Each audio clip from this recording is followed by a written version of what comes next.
받으실 하나님의 말씀은 히브리서 11장 8절에서 16절이 되겠습니다. 히브리서 11장 8절에서 16절.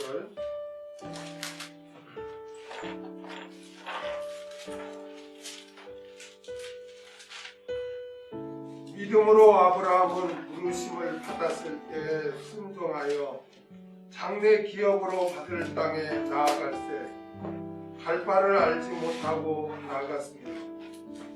믿음으로 저가 외방에 있는 것 같이 약속하신 땅에 부부하여 동일한 약속을 유업으로 함께 받은 이삭과 야곱으로 더불어 장막에 거하였으니 이는 하나님의 경영하시고 지으실 터가 있는 성을 바랐음이니라. 믿음으로 사라 자신도 나이 들고 단산하였으나 잉태하는 힘을 얻었으니 이는 약속하신 이를 믿고 심을 바라니라.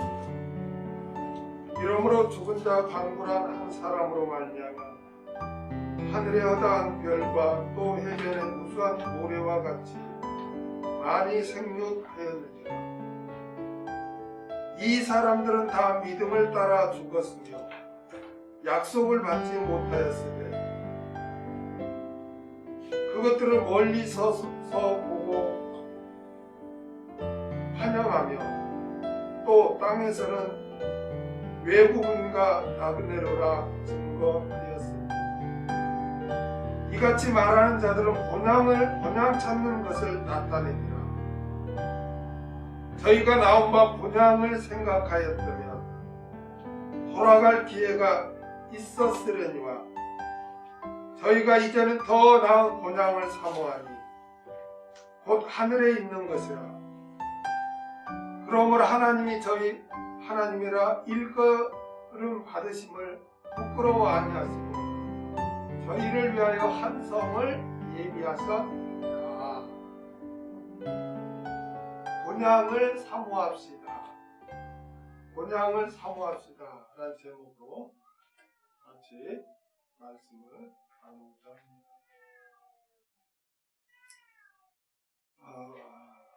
벌써 2020년이 가고 2021년 이렇게 새해가 또 밝았습니다.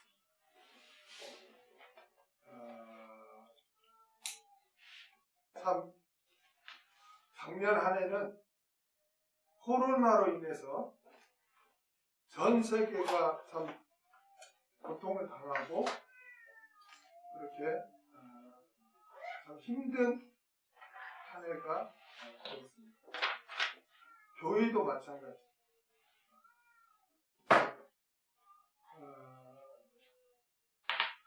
저희 교회도 오늘 비대면 예배 위주로 이렇게 드리고 있습니다.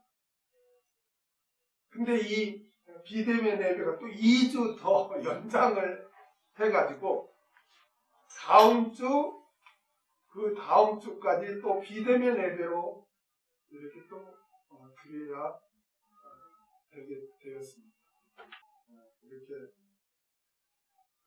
참 같이 이렇게 예배를 드려야 되는데 코로나 때문에 이렇게 같이 모여서 드리지 못하고 이렇게 비대면으로 동영상으로 이렇게 드리게 되었는데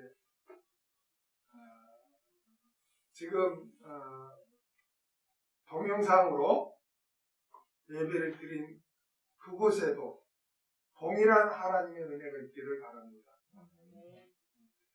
세월이 빠른 것 같습니다. 엊그제 2020년을 맞이한 것 같은데 벌써 1년이 지나고 2021년 새해 첫 주일 예배로 이렇게 신년 예배로 우리가 이렇게 드리고 있습니다. 이렇게 한 해가 지나가고 새해를 맞이한다는 것은 그냥 나이 한 살 더 먹었구나, 세상 사람들은 그렇게 생각할지 몰라도 우리 그리스도인들에게는 주님 만날 날이 더 가까운 줄로 믿습니다. 그러므로 우리는 더욱더 내세를 준비해야 해야 할 줄로 믿습니다. 대중가요 중에서 인기곡은 대중들의 그 마음을 이렇게 어필하는 거죠. 그래서 대중가요 그 인기곡의 주제는 대부분 사랑, 뭐 이별, 또 뭐 그리움 이런 게 이제 큰 주제인데, 그러다 보니까 대중가요 중 고향을 그리워하는 그러한 노래가 많이 있습니다. 그 중에 고향을 떠난 사람들이 가장 애창하는 그러한 노래가 있죠. 특히 그 이북의 고향을 두고 온 실향민들이 가장 많이 이렇게 애창하는 노래가 뭔가 먼저 신문에서 봤는데, 그 꿈에 본 내 고향이래요. 그 가사를 보면은 고향이 그리워도 못 가는 신세, 저 하늘 저 산 아래 아득한 천리, 언제나 외로워라 타향에서 우는 목, 꿈에 본 내 고향이 마냥 그리워. 자신이 태어난 고향을 사무치게 그리워하는 그런 노래입니다. 그런데 성경에 보면, 특히 히브리서에 보면 믿음의 선진들도 모두 다 대부분 고향을 떠나 살았고 고향을 또 그리워하며 살았다는 것입니다. 하나님께서는 왜 그들을 이렇게 고향을 떠나게 해서 이렇게 고향을 그리워하며 살도록 그렇게 하셨을까요? 하나님께서는 절대 주권을 가지시고 우리의 삶을 섭리하고 인도하시는데 아무 의미 없이, 어떤 계획 없이, 어떤 목적 없이 그렇게 하지는 않습니다. 그러면 왜 하나님께서는 그런 믿음의 선진들을 이렇게 고향을 다 떠나게 그렇게 했을까? 아브라함은 75세에 고향의 갈대아 우르에서 부름을 받고 할 바를 알지 못하는 그러한 곳으로 이렇게 본토 친척 아비집을 떠나서 이렇게 갔던 것입니다. 여러분, 야곱은 그 장자의 명분을 속여서 그것을 취득하는 바람에 형 에서가 죽이려고 그렇게 했습니다. 그래서 그것을 알고 고향을 떠나서 핫단 아람에서 약 20년 이상을 이렇게 생활한 고향을 떠나. 요셉은 17세 형들에게 미움을 받고 노예로 팔려서 예국에서 그렇게 생활을 그렇게 했습니다. 여러분, 모세는 어떻습니까? 모세는 약 40세에 자기 히브리 민족을 애국 사람들이 괴롭히고 하는 것을 보고 그것을 말리다 죽이게 되었고, 결국 또 살던 곳을 떠나서 미디안 광야에서 40년 동안 양을 치면서 그렇게 생활합니다. 그래서 80세에 하나님께 부름을 받습니다. 여러분, 다니엘은 어린 나이에 바벨론 포로로 잡혀가서 바벨론에서 생활하면서 늘 고향을 그리하며 하루에 3번씩 하나님 앞에 기도한 그런 삶을 살았습니다. 위에 느헤미야, 에스라, 에스더 모두 다 고향을 떠나서 그렇게 생활을 했습니다. 왜 하나님께서는 그들에게 그렇게 하셨을까요? 고향을 떠난 사람만큼 나그네 인생을 잘 이해할 수 있고 또 고향을 그리워할 수밖에 없기 때문입니다. 하나님께서는 믿음의 선진들로 하여금 인생은 나그네로 사는 것이다.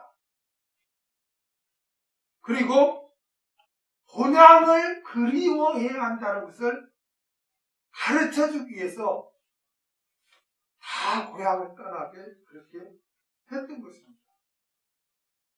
그래 믿음의 선진들은 고향을 떠나 살면서 나그네로 살면서 그들이 1차적으로는 고향을 그리워했겠죠. 자신이 이렇게 나고 자랐던 그 고향. 그러면서 돌아갈 수는 없고 그러면서 고향을 생각하다 보니까 참된 본향을 깨닫게 되었고 그래서 참된 본향을 소망하고 사모하고 거기에 관심을 갖게 되었다. 맞아. 우리 인생은 나그네이지. 그리고 우리에게는 본향이 있지. 맞아. 본향이 있어. 그런 것을 깨닫고 자기가 태어난 고향보다도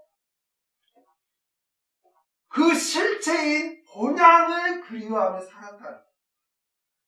하나님은 그 목적을 위해서 그들을 다 고향을 떠나게 했다. 오늘 본문 13절에서 16절에 보면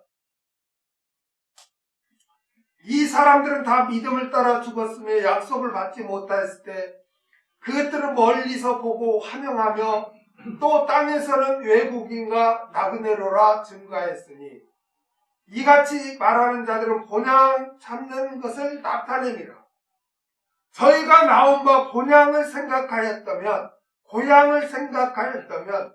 돌아갈 기회가 있었으려니와 저희가 이제는 더 나은 본향을 사모하니 곧 하늘에 있는 것이라. 그러니까 그들은 고향을 떠나 살면서 자기가 태어나고 자랐던 그 고향만을 그리워한 게 아니라 그 고향을 생각하면서 맞아, 우리에게는 그것보다 진짜 본향이 있지, 라고 그것을 깨닫고 고향보다도 진짜 본향을 사모하고 했다는 거예요.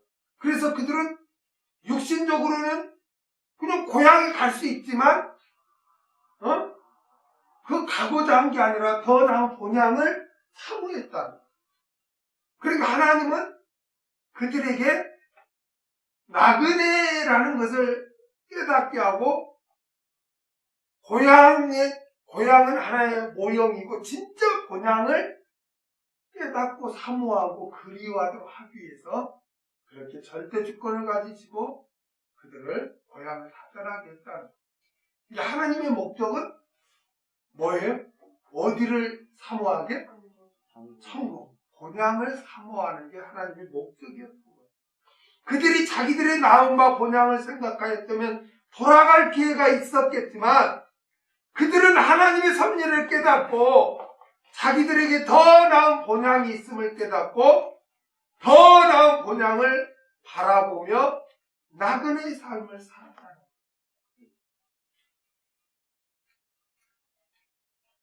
그리고 오늘 성경에 보면 13절 상반절에 보면 이렇게 기록되어 있어요. 이 사람들은 다 믿음을 따라 죽었습니다. 다 믿음을 따라 죽었대요. 여러분, 모든 인간은 죽습니다.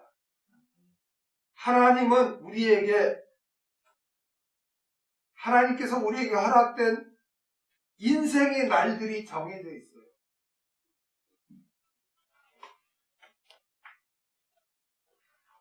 그게 각자가 다 다르겠죠? 어떤 분은 90살까지 살 수 있고, 어떤 분은 마을에 이 세상을 떠날 수 있고 각자 다 이렇게 달라요. 똑같이 갈 수는 없죠. 그렇죠? 근데 하나님이 각자에게 다 정한 날이 있어요. 아, 나는 젊으니까 나는 더 오래 살 거야. 그건 인간의 생각이고, 하나님께서는 각자에게 다 정한 날이 있어요. 날 때가 있으면 죽을 때가 있고, 하나님의 주권하에 있기 때문에. 아멘? 그렇기 때문에 우리는 하루하루 귀하게 보내야 되는 것입니다. 누구도 이 땅에서 죽음을 면할 수는 없습니다.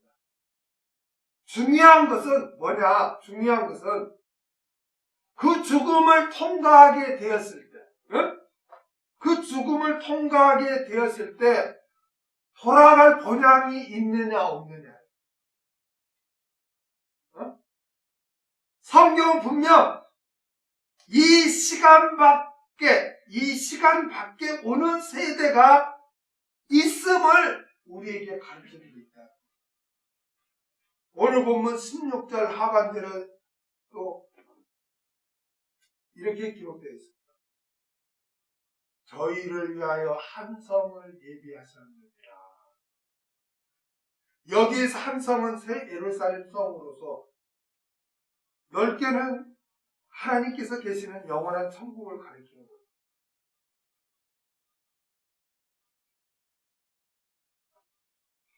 우리가 믿음을 따라 죽으면 그냥 아무것도 없이 사라지는 것이 아니라 믿음을 따라 죽은 자들에게는 하나님께서 한 성을 예비하셨다. 천국을 예비하셨다. 이 현세가 끝나면 아무것도 없이 사라지는 게 아니라 내세로 연결된다. 있습니까? 로마서 8장 18절을 로마서 8장 18절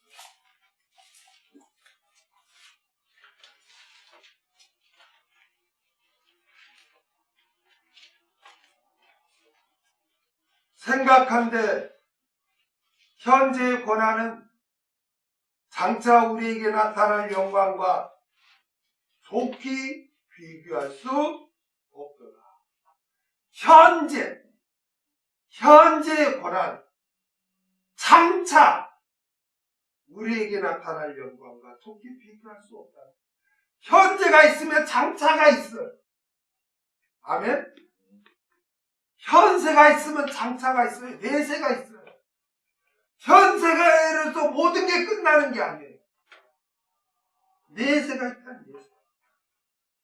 현재의 고난은 장차 우리에게 나타날 영광과 좋게 비교할 수 없도다라고 그렇게 말씀하고 있습니다. 현재, 즉 현세와 장차 올 내세가 존재함을 분명히 밝히고 있습니다. 현세가 존재하고 있는 것이 확실한 것처럼 오는 세대가 존재하는데 현세의 고난은 내세의 영광으로 받는다는 것입니다.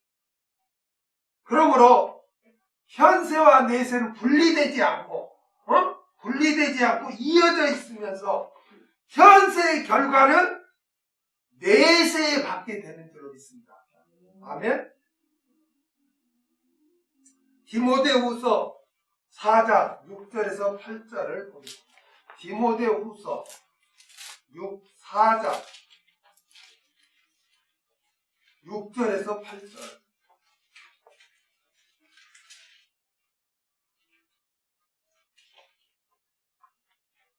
관제와 같이 벌써 내가 부음이 되고 나의 떠날 기약이 가까웠도다. 내가 선한 싸움을 싸우고 달려갈 길을 마치고 믿음을 지켰으니 이제 후로는 나를 위하여 의의 멸관이 예비되었으므로 주 곧 의로우신 재판장이 그날에 내게 주실 것이니 내게만 아니라 주의 나타나심을 사모하는 모든 자의 길이라. 사도 바울은 자신의 죽을 날이 가까웠음을 느꼈습니다. 그때 사도 바울은 내가 선한 싸움을 싸우고 나의 달려갈 길을 마치고 믿음을 지켰으니 이제 후로는 나를 위하여 의의 멸관이 예비되었다고 고백합니다. 지금까지 내가 선한 싸움을 싸우고 지금까지 내가 달려왔는데 이제 후로는 할렐루야. 이제 후로는 내세에는 천국에서는 면류관을 받아들인다고 증거합니다. 현세에서 모든 게 끝나는 게 아니라는 거예요. 이제 후로는 내세가 있다. 각자의 현세는 각자의 죽음으로 끝이 나게 됩니다. 그렇지만 모든 것이 끝이 아니에요. 현세라는 시간을 벗어나게 될 때 우리를 기다리는 영원이라는 새 세대가 있는 줄로 믿습니다. 아멘. 여러분, 우리가 전에도 제가 설명했지만 원래 어떻게 됩니까? 원래 영원이라는 그런 때가 있다가 천지 창조부터 시간이라는 것이 존재하게 돼요. 시간은 어떤 물질이 존재할 때 시간이 존재하는 거예요. 사람도 살아있을 때 뭐 일은 안 하는데 하지 죽으면은 그 시간이라는 거를 존재할 수가 없어요. 그 사람들이. 이게 시간이라는 거는 항상 물질이 존재할 때. 그러니까 천지 창조하기 전에는 물질이 있어요, 없어요? 없죠. 그러니까 영원이야. 근데 천지 창조를 함으로써 물질이 있기 때문에 시간이라는 게 이제 존재하는 거예요. 그리고 우리는 지금 시간 속에 살고 있어요. 그러면 이 시간 속에 역사의 종말이 오면 이 세상이 존재합니까? 존재하지 않습니까? 존재하지 않죠? 그러면 다시 뭐로 가요? 영원으로 다시 가요. 영원. 아멘? 그러니까 우리는 사라지지 않아요. 우리에게는 영원이 있잖아요. 아멘?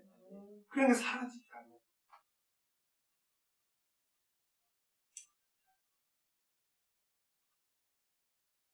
여러분은 이 내세에 대한 소망이 있습니까?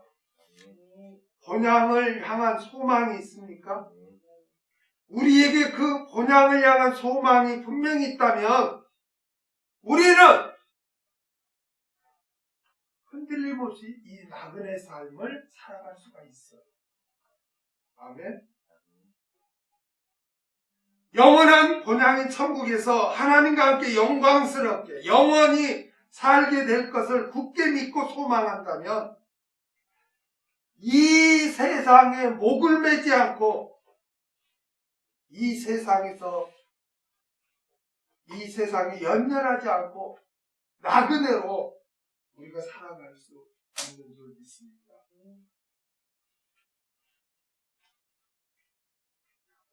그러나 여러분 불신자들은 어떻습니까? 불신자들은 에베소서 2장 13절을 한번 보겠습니다. 에베소서 2장 13절.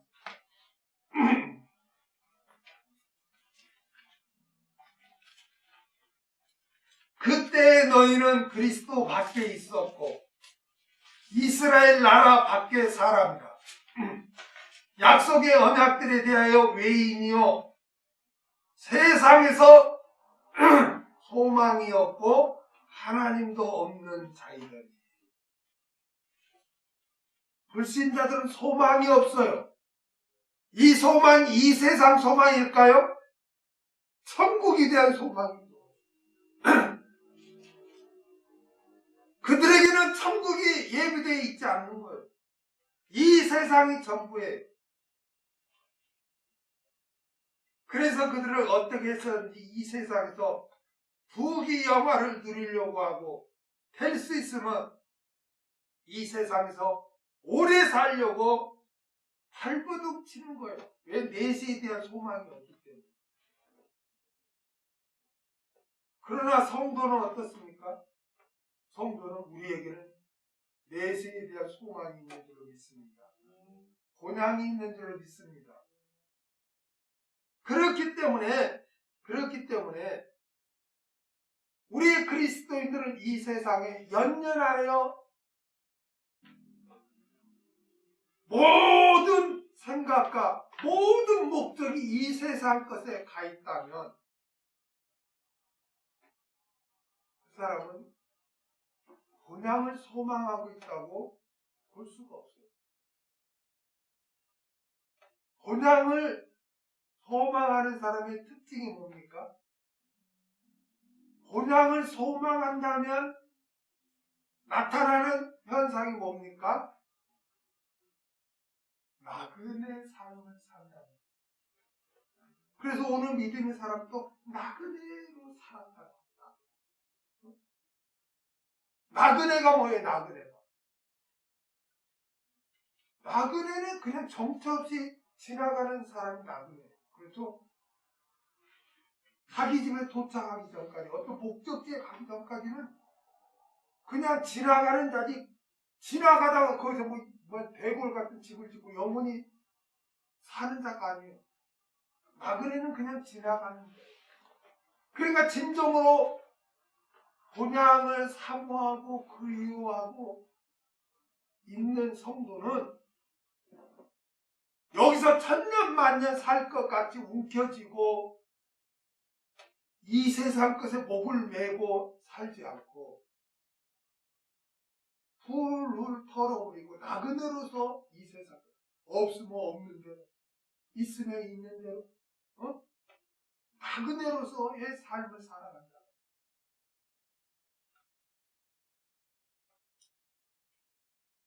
제가 이렇게 나그네의 삶을 강조하면 어떤 분들은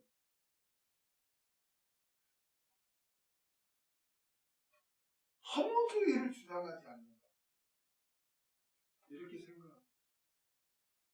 저는 지금 우리에게 주어진 인생을 허무주의나 불성실하게 살아도 된다고 지금 말씀드리는 게 아니에요. 우리에게 주어진 모든 일상은 있잖아요. 다 하나님께서 허락하신 거예요. 아멘? 여러분, 우리가 잘 정립해야 돼. 나는 한국교회가 너무나 말씀과 연관이 안 되니까 막 혼란스러워. 뭐가 뭔지 개념이 정리 안 되니까. 여러분의 직업은 다 성직이에요. 목사님만 무슨 성직이 아니에요. 여러분의 모든 직업도 다 성직이에요. 그래서 우리 직업에 성실할 때 하나님께서는 하늘나라의 유업, 상급을 약속해 주었다니까요. 골로새서 3장 23절에서 24절.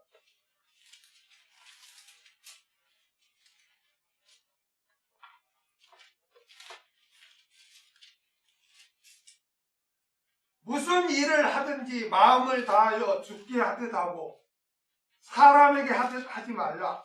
이는 유업의 상을 죽게 받을 줄 알미니 너희는 주 그리스도를 섬기느니라. 자, 들어보세요. 너희들 주인들한테 그냥 눈가림으로 하고 그렇게 하지 말라는 거예요. 하나님처럼 성실하게 살라는 거예요. 그러면 너희가 뭘 받는다? 유업의 상을 받는다는 거예요. 근데 많은 사람들은 교회에서 봉사하고 하나님께 헌신하는 것만이 주의 일을 하는 것이고 상급을 받는다고 그렇게 잘못 알고 있어요. 그러나 일상에서 성실하게 일하는 것도 그것도 주의 일을 하는 것이고 상급을 받는 거예요. 아멘? 그러니까 여러분의 직업도 다 성직인 거예요. 여러분은 가정에서, 직장에서, 사업장에서 누구보다 성실하게 살아야 되는 거예요. 학생은 학교에서 성실하게 공부해야 되고 그 성실 속에서 저와 여러분이 성숙되어 가는 거예요. 하나님이 허락한 그 환경에서 우리가 성실하게 임할 때 우리가 훈련을 받고 성화하는 거예요. 여러분 성화하는데 어디장 아무것도 안 하면서 뭐 기도원에서 성화됩니까?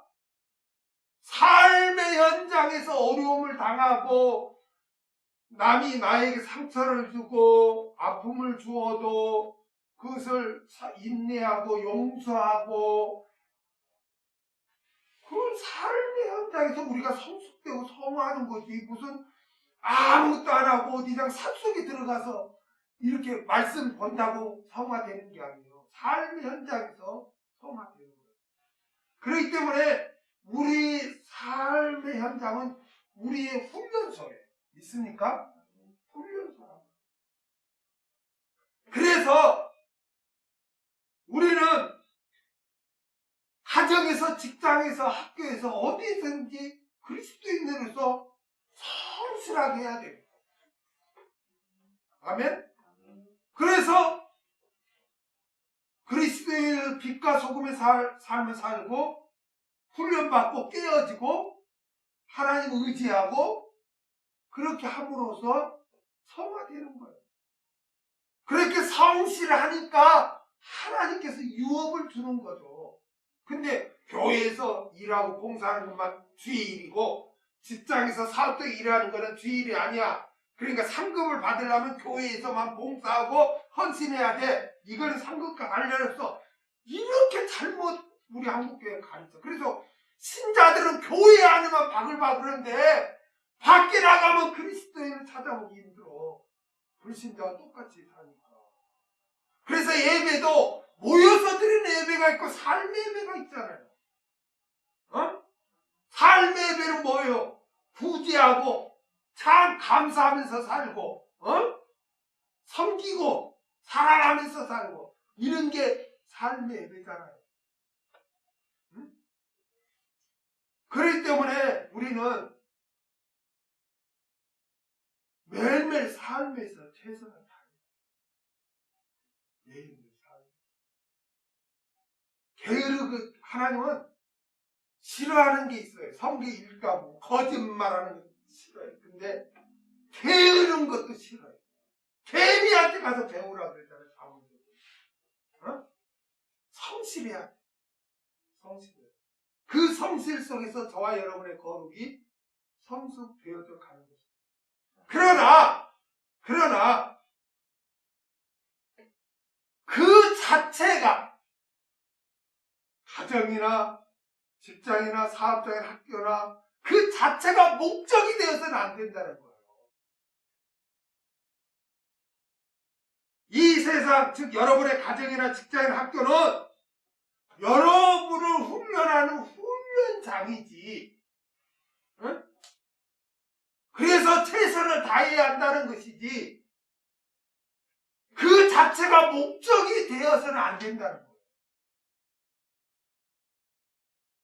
여러분, 예수에 대한 믿음이 없는 불신자들이 이 세상에서 행복하고 안전하게 살기 위해서 추구하는 것이 무엇입니까? 그들이 추구하는 게 뭐죠?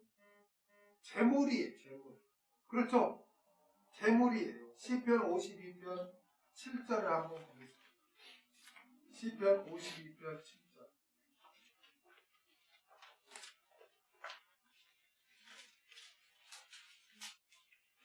이 사람은 하나님으로 자기 힘을 삼지 아니하고 오직 그 재물의 풍부함을 의지하며 죄악으로 스스로 든든하게 하는 자라 하리로다.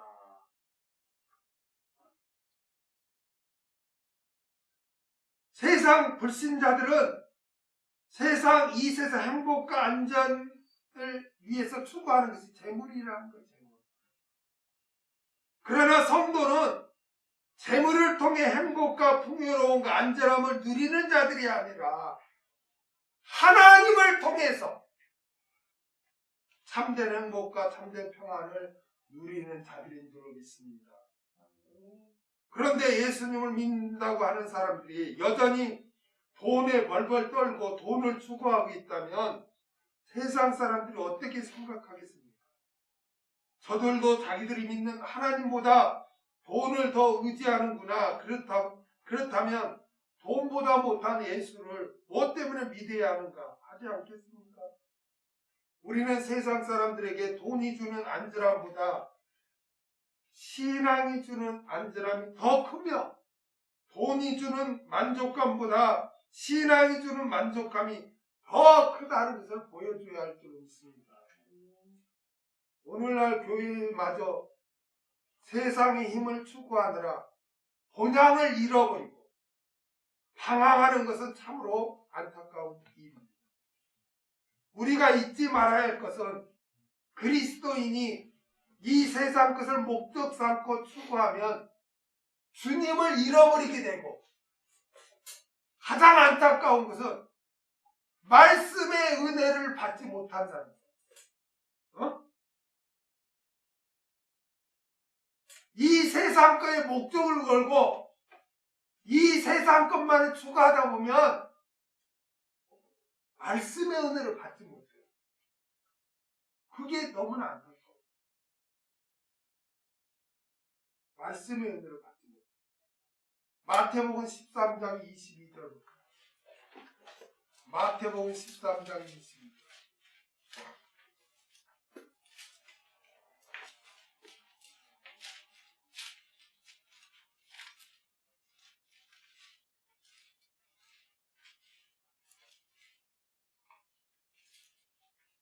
가시떨기에 뿌리웠다는 것은 말씀을 들으나 세상 염려와 재리의 유혹에 말씀이 막혀 결실지 못합니다.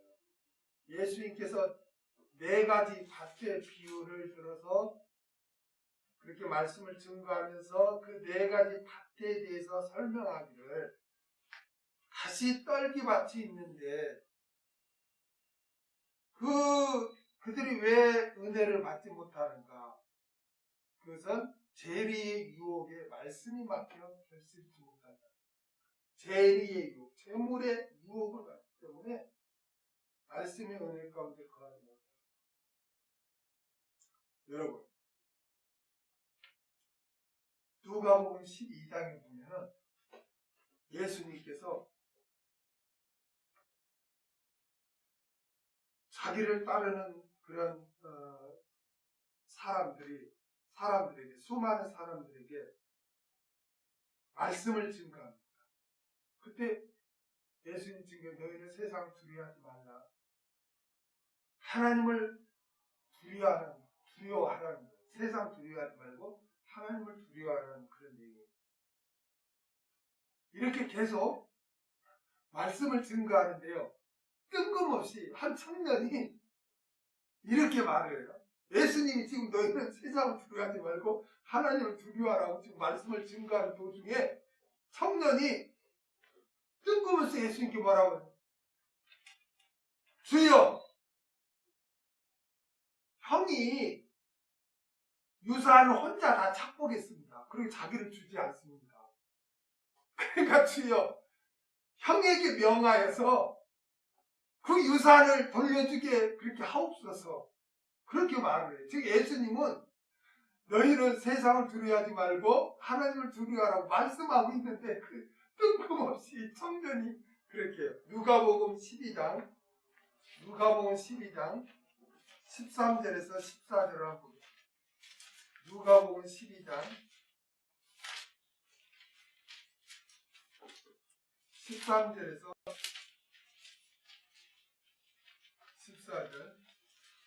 지금 앞에 쭉 예수님이 12장에서 이제 말씀을 증거하고 있는데 13절에 가니까 무리 중 한 사람이 이르되 선생님 내 형을 명하여 유업을 나와 나누게 하소서 하니 이르되 이 사람아 누가 나를 너희 재판장이나 물건 나누는 자로 세웠느냐 하시고, 예수님은 지금 너희는 세상 두려워하지 하나님을 두려워하라고 말씀을 증거하는데 이 청년은 뜬금없이 유업을 형이 혼자 다 가져갔으니까 그걸 나누게 해달라고 지금 예수님께 그렇게 하는 거예요.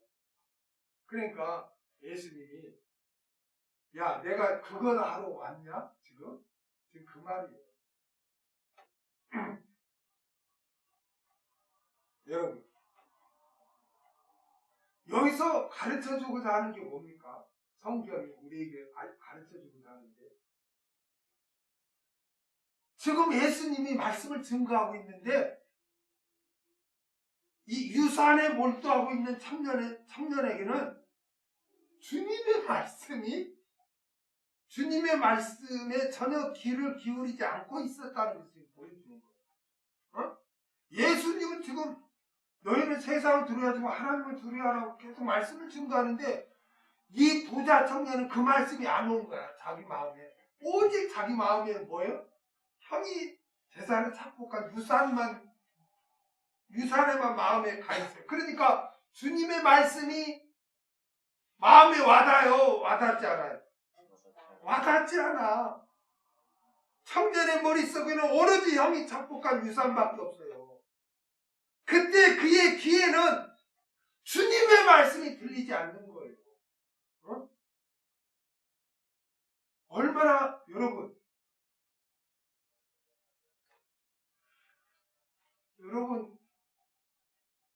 어떤 자가 가장 복된 자일까? 우리 그리스도의 말씀을 깨닫고 은혜 받고 그 말씀에 힘을 얻어서 말씀에 지배받아 사는 게 불행한 자, 말씀에 와닿지도 않고 깨닫지도 않고 말씀에 순종하고자 하는 그 마음도 없이 불순종만 사는 자, 그 자는 불행한 자예요. 말씀에 아무 관심도 없고 말씀에 사모함도 없고 말씀이 떨어지는데 자기 마음판에 심으지도 않아요. 딴 생각을 하고 있어요. 세상 것 생각을 하고 있어요. 그 자가 가장 불행한 거예요. 지금 주님이 부자 청년이 바로 그런 거예요. 예수님이 지금 생명의 말씀을 증거하는데 그 말씀이 와닿지 않고 오로지 유산에만 가 있는 거야. 그래서 예수님이 말씀 증거하는데 뜬금없이 그냥 유산 돌려받게 해달라고 그래요. 이 청년은 오로지 세상 것에 다 마음 뺏기고 있으니까 말씀의 은혜를 받지 못하는 거야. 주님 앞에 나왔지만 말씀을 들으면서 말씀의 은혜를 못 받는 거야. 얼마나 불행합니까? 그러니까 예수님께서 그 부자의 말을 듣고 한 비유를 들어요. 비유가 12장 16절에서 21절 어리석은 부자의 비유를 들어요. 또 비유로 저에게 일러 가라사대 한 부자가 그 밭에 소철이 풍성하매 그 심중에 생각하여 가로되 내가 곡식 쌓아둘 것이 없으니 어찌할까 하고 또 가로되 내가 이렇게 하리라 내 곡간을 헐고 더 크게 짓고 내 모든 곡식과 물건을 거기 쌓아두리라. 또 내가 내 영혼에게 이르되 영혼아 여러 해 쓸 물건을 많이 쌓아두었으니 평안히 쉬고 먹고 마시고 즐거워하자 하리라 하되 하나님은 이르시되 어리석은 자여 오늘 밤에 내 영혼을 도로 찾으리니 그러면 내 예비한 것이 누구시 되겠느냐 하셨습니다. 자기를 위하여 재물을 쌓아두고 하나님께 대하여 부여치 못한 자가 이와 같습니다. 어리석다는 거예요. 어리석다. 재산을 많이 쌓아놓고 내 영혼아 이제 평안히 쉬고 먹고 마시자 하는 그 부자에게 어리석은 자여 오늘 밤에 내 영혼을 도로 찾으리니 그러면 내 예비한 것이 이것이 되겠느냐. 하나님의 음성이 들립니다. 주님께서 그 부자의 비유를 통해 말씀하시고 싶으신 것은 사람이 너무 재물과 노후 걱정에 몰두하다 보면 정작 죽음 이후의 삶에 대해서 준비를 하지 못하게 되고 그에게 들려오는 하나님의 말씀을 놓치게 된다는 거예요. 경고하신 거예요. 세상 것에 마음 빼앗기고 세상적인 것을 목적 삼고 추구하다 보면 하나님의 말씀을 받을 수도 없고 깨달을 수도 없습니다. 하나님의 말씀에 무관심하게 되고 그러다 보니 당연히 하나님의 말씀에 순종하는 삶을 살지 못하게 되고 그러면 그 영혼은 피폐해지고 결국 내세를 준비하지 못합니다.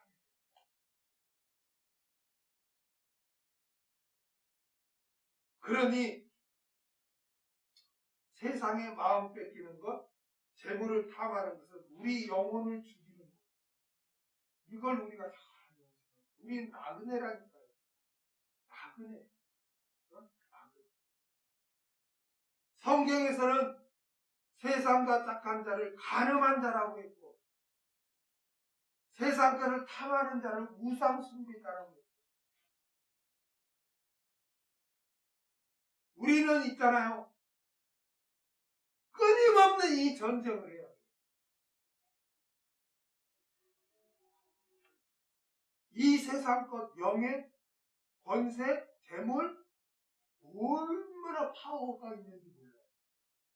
그걸 싫어하는 사람 누가 있어요? 그렇죠? 그렇죠? 얼마나 힘이, 어떤 때는 그게 하나님보다 더 힘이 있어요. 그래서 그것을 목적 삼고 그것을 추구하게 돼요. 이게 너무너무 무서운 거예요. 세상 사람들은 어쩔 수 없어요. 그들은 내세에 소망이 없으니까. 이 땅이 전부니까. 이 세상 것에 목적을 삼고 최고로 여기고 그것을 추구하고 살지만 우리 그리스도인은 어떻게 해야 할까? 어떻게 해야 할까? 예수님 있잖아요. 예수님이 자기를 따르는 자들에게 제일 첫마디 요구가 뭔지 아십니까? 누가복음 9장 23절을 보겠습니다. 누가복음 9장 23절.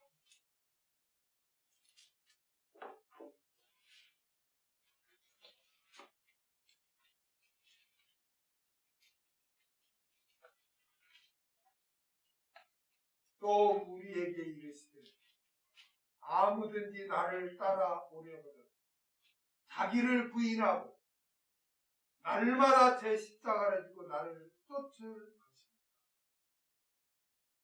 제일 먼저 요구하는 게 자기를 부인하는 거예요. 자기를 부인하는 거예요. 자기를 부인하는 거예요.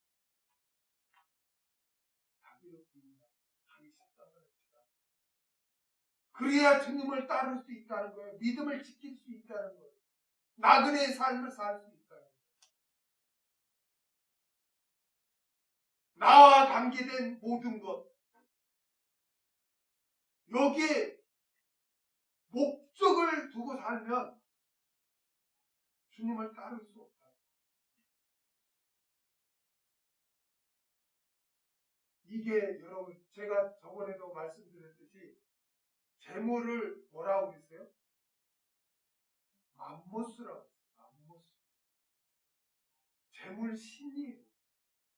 그만큼 파워가 있고 영향력이 있어요. 무서워.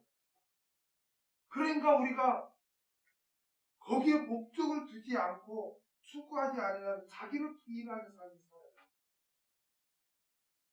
그래야 믿음을 지킬 수 있고 주님을 따를 수 있어요. 그렇지 않으면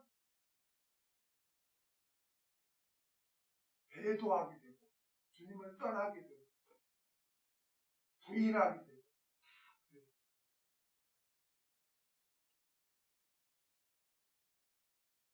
우리는 진정 무엇을 우리 삶의 목표로 정하고 살고 있는지 뒤돌아봐야 합니다. 우리의 삶에 가난과 질병, 지식에 대한 걱정, 사업 실패에 대해 등이 닥쳐왔을 때 불행하다고 생각했다면 회개해야 돼. 아, 내가 하나님보다 재물을, 건강을, 자식을 더 의지하고 살았구나.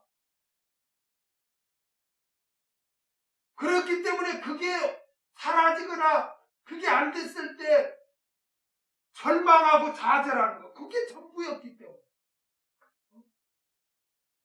그건 다 하나님이 주신 거다.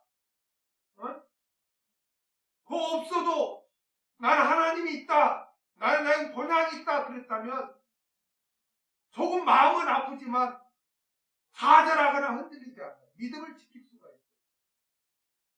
그런데 예수를 믿는다 하면서도 그게 전부인 사람은 그게 사라졌을 때 살 의미, 목적이 없는 거야, 그냥.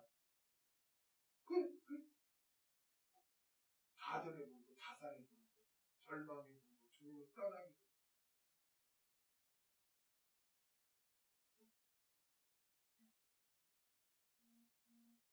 성도는 그러한 상황 속에서도 나그네라는 것을 알고, 하나님이 때려주실 때도 있고, 거두고 갔을 때도 있고, 나를 훈련하시는구나. 더 하나님을 의지하라고 하는구나. 더 본향을 사모하라고 하는구나. 그렇게 생각하고 믿음을 지키고 나아가야 돼요. 이게 얼마나 어려운지 몰라요. 우리 의지만 갖고 안 돼요. 우리 눈에 보이는 현실에 그냥 흔들려 버리니까. 그래서 하나님께서 우리에게 보혜사 성령님을 보내주셨어요. 아멘. 초대교회 성도들이 어떻게 막 불에 태워 죽는데도 거부하지 않고, 막 사자마음이 되는데도 부인하지 않고, 톱으로 막 쓰는데도 왜 부인하지 않았을까요? 만약 그들에게 성령님이 계시지 않았다면 할 수가 없어요. 그렇게. 여러분, 기름이 펄펄 끓어. 근데 그 깨구리 이게 넣어서 무슨 생선이 튀기듯이 보는 앞에서 기름에 이렇게 넣어. 근데 갑자기 넣어지는 것도 아니고 자기 차례가 와가지고 그걸 앞에 사람이 튀겨서 완전히 죽는 걸 보고 자기 차례 기다려. 그냥 갑자기 가만 보는데 그걸 이미 알고 기다리고 있다는 게, 이거는 어떻게 그걸 참아요? 나 안 믿어요. 나 예수 안 믿어요. 이러지. 그런데 왜 초대교회 성도들이 그런 처참한 상황에서도 끝까지 주님을 부인하지 않고 그렇게 죽음을 당했을까? 숨겼을까요? 그들의 의지 갖고는 안 돼요. 성령님이 품었어. 평강을 주었어. 그리고 고통도 이길 수 있고 믿음을 저버리지 않고 순교할 수 있어요. 성령님이 우리에게는 있다는 걸 기억하시기 바랍니다. 우리는 연약해요. 돈 문제가 확 오면 무너져요. 막 흔들려버리고 막 그래요. 그냥 자식이 아프면 막 흔들려버려요. 막 끝나는 것 같고, 앞길이 막히면 막 모든 게 다 끝나는 것 같고, 좌절되고 그래요. 그럴 때 어떻게 해야 돼요? 하나님은 나를 훈련하시고, 나는 나그네이지, 나의 갈 곳은 본향이지. 그러면서 이 환경에서 내가 믿음을 지켜야 되겠다. 더 성화해야 되겠다. 성령님 도와주시옵소서. 그렇게 하고 우리가 믿음을 지켜야 되겠습니다. 여러분, 우리는 나그네입니다. 이 세상 끝에서 안정과 만족을 구해서는 안 됩니다. 우리는 하나님과의 올바른 관계 속에서, 그리고 본향을 향한 소망 속에서 안정과 평안을 누려야 할 줄로 믿습니다. 믿음의 조상 아브라함은 부자였음에도 불구하고 세상 사람들처럼 이 세상에 연연하지 않고 대궐 같은 집을 짓지 않았어요. 오늘 본문 히브리서 11장 9절에서 이렇게 말씀하고 있어요. 믿음으로 저가 외방에 있는 것 같이 약속하신 땅에 우거하여 동일한 약속을 유업으로 함께 받은 이삭과 야곱으로 더불어 어디에 거하였으니? 장막에 거하였어요. 돈이 없어서 장막에 거한 게 아니에요. 장막이 뭐예요? 텐트. 그냥 기둥 뽑고 그냥 처 뚫뚫 마르면 그냥 옮겨갈 수 있는 게 장막이에요. 그냥 무슨 그냥 온도를 깔고 막 벽에 막 지붕으로 대굴 같은 집이 아니고 텐트란 말이에요. 돈이 없어서 그런 게 아니에요. 아브라함은 갑부였어요. 하나님의 복을 받아서. 그럼에도 불구하고 장막에서 거했다. 뭘 가르쳐줍니까? 이 땅에서의 삶은 영원한 삶이 아니고 우리는 나그네다.